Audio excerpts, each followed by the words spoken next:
Hello and welcome to the Cage Show. Let's do this. Let's do this. Let's do this. Let's do this.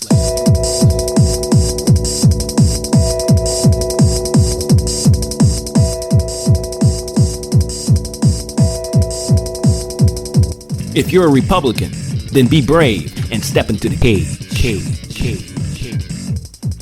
If you're a Democrat, then be brave and step into the cage. If religious, be brave and step right here and up inside and into the cage. If secular or atheist, then I say step right up and right into the cage. Step into the cage and be brave. Welcome all to the Cage Show.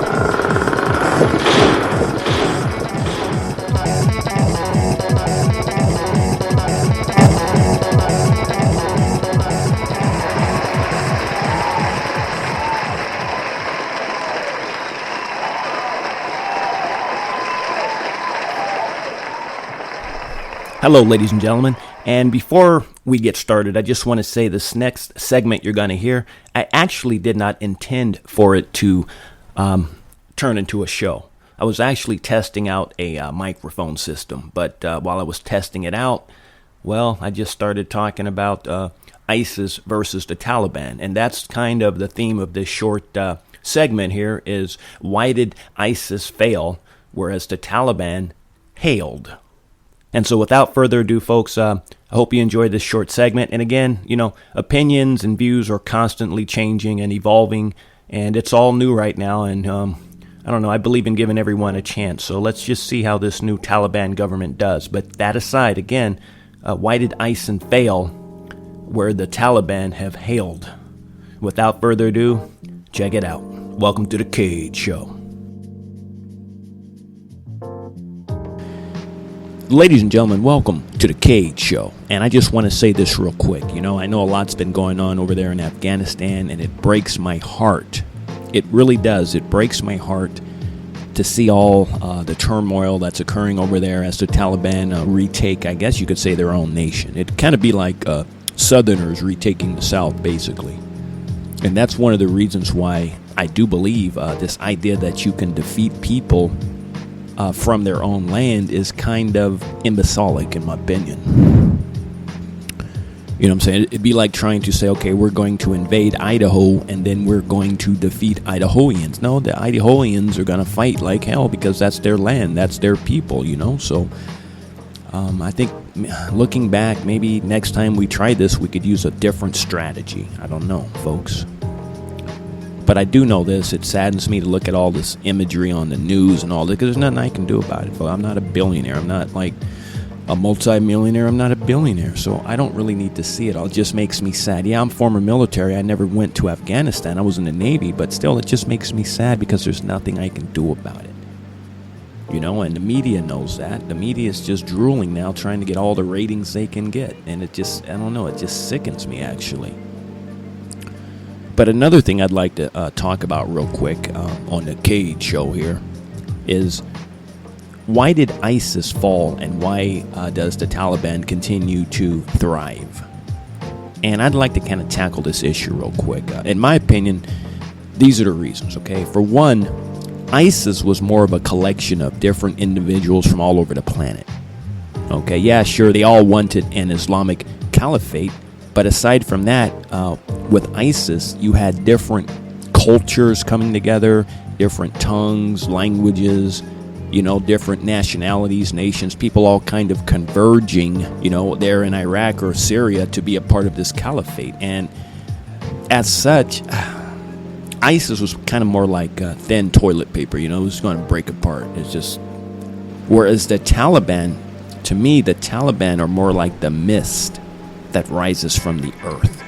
In other words, what unites the Taliban fighters is that they're from the nation that they're fighting from. They all have the same culture, speak the same tongue, come from the same villages. You see what I'm saying? They all have the same history. So culture, to me, it's culture that allows the Taliban to exceed and excel, whereas ISIS was just kind of like a temporary cloud covering.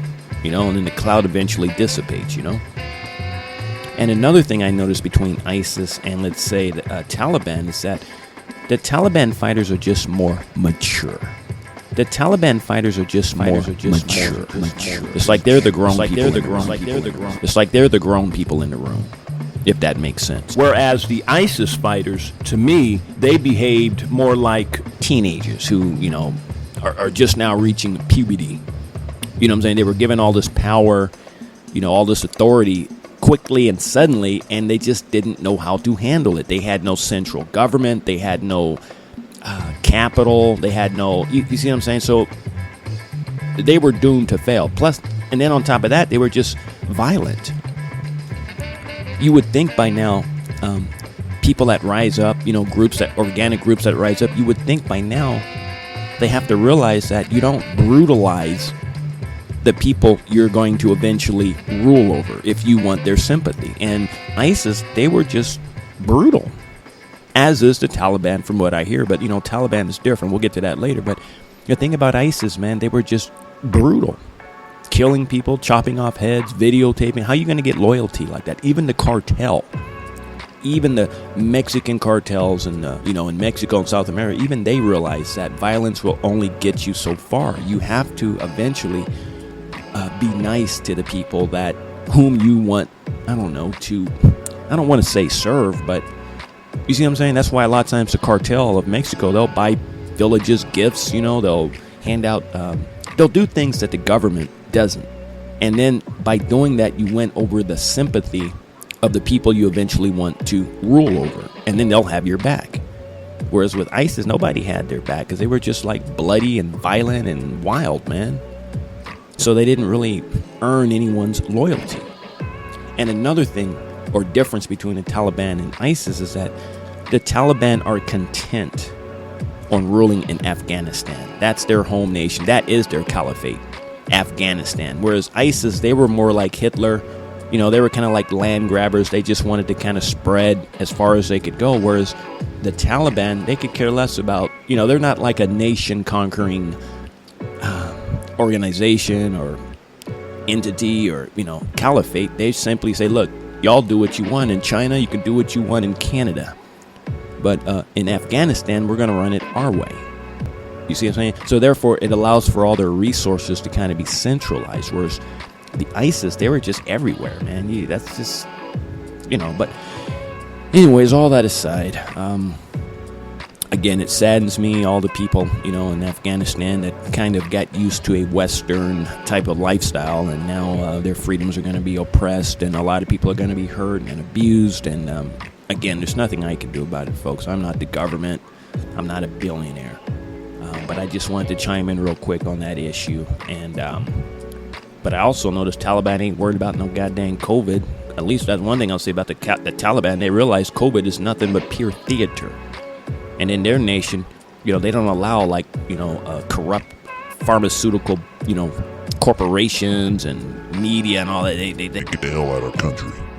So the Taliban, one thing I'll say about them, they're kind of showing the world that COVID is nothing more than theater.